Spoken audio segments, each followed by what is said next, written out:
అందులో భీమ్రావ్ రామ్జీ అంబేద్కర్ గారు 14 ఏప్రిల్ 1891లో జన్మించారు. ఆ వ్యక్తి ఎన్నో మార్పులు, ఇంకెన్నెన్నో ఆశయాలతో తన జీవితాన్ని మనకు అంకితం చేశారు. అలాంటి గొప్ప మనిషి కథ మన అందరి కోసం.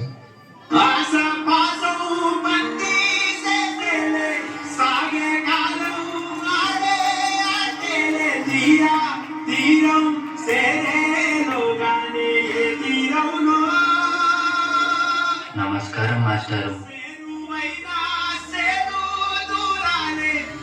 పిల్లలు, ఈ ప్రశ్నకి మీరు ఎవరు సమాధానం ఇస్తారు? నేను చెప్తాను మాస్టారు. భీమ్రావ్, ఆగిపో. నువ్వు ఆ బల్లాన్ని తాకితే దాని వెనకాల ఉన్న మా భోజనం మైలైపోతుంది. నువ్వు కూర్చో. నువ్వు వెళ్ళి రాయి భీమ్రావు.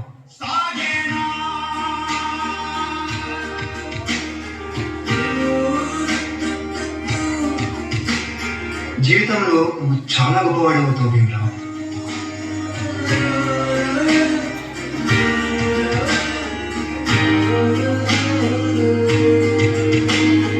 నీ వల్ల మా భోజనం మైలైపోయింది. ఇది కూడా నువ్వు పెట్టిను.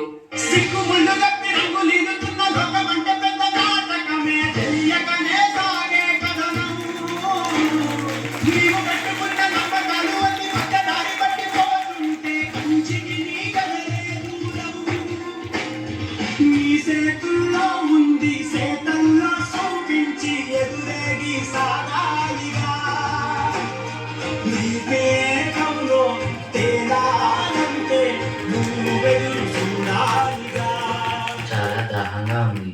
తాగడానికి మంచినీళ్ళు ఇస్తారా? నీలాంటి వాళ్ళకి అదిగో ఆ మురికి నీళ్ళే, వెళ్ళి తాగో.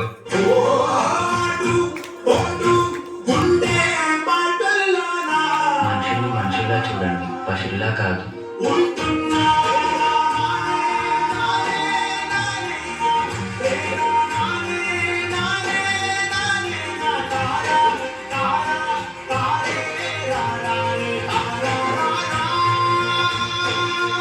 నువ్వు ఎవరికీ తల వంచకూడదు. నీ చదువు నీ మార్గం కావాలి. విజ్ఞానమే నీ ధనం కావాలి. నీ వాళ్ళ కోసం నువ్వు ఒక దీపంలా నిలవాలి. నీ కృషి, పట్టుదల, దీక్ష మన భారతానికి రాజ్యాంగం కావాలి. ఇప్పటి నుంచి నీ ఇంటి పేరు నా ఇంటి పేరు అవ్వాలి. అందరూ నిన్ను అంబేద్కర్ అని పిలవాలి. సరేనా భీమ్రావ్?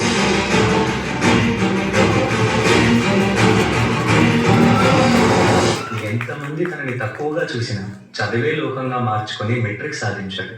అదే సమయంలో పెద్దలు తన పెళ్లి కూడా చేశారు. సాయాజీరావు గాయక్వాడ్ అనే మహారాజు సాయంతో విదేశాల్లో చదువు పూర్తి చేసి ఎన్నో గణితలు సాధించి తిరిగి వస్తారు.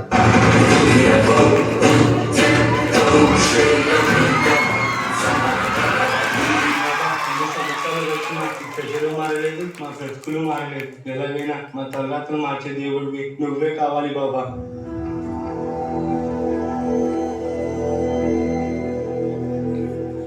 నా ప్రజల కోసం ఎంత కష్టమైనా పోరాడతాను.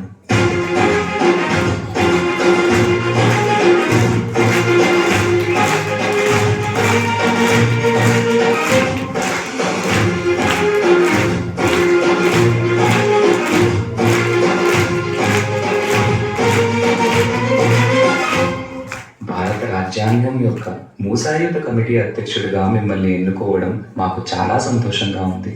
ఇన్నేళ్లకి నా ప్రజలకి, నా దేశానికి సేవ చేసే సమయం వచ్చింది. భారత రాజ్యాంగాన్ని నిర్మించే అవకాశం నాకు దక్కింది.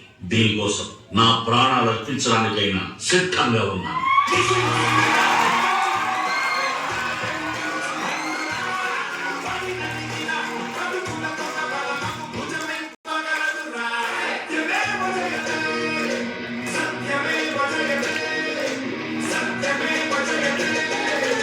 అంబేద్కర్ని ఒక ప్రాంతానికో, ఒక కులానికో, ఒక మతానికో పరిమితం చేయలేదు.